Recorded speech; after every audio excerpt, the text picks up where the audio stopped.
900,000 pesos ang damyos sa nasunog na bahay sa Zone 7, Kasya Barangay Carmen, Cagayan de Oro City. Natusta naman ang isang alagang aso at rabbit. Nagtamo ng konting lapno sa balat, sa braso at kamay ang may-ari ng natupok na bahay. Ayon kay Carmen Garciano, may-ari ng bahay, na pinapakain niya ang kanyang alagang baboy nang mapansin niyang may sumasabog sa loob ng kanyang bahay. Binuksan niya ang pintuan at nakita niya ang napakalaking apoy, kaya't napaso ang kanyang balat.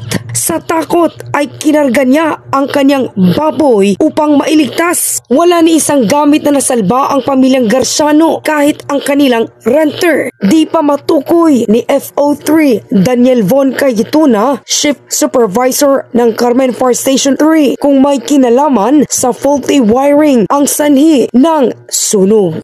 Ako si K5K Buscaino para sa Kampiyon na Balita, Serbisyo Publiko at Kasiyahan. K5 News FM. K5 News FM.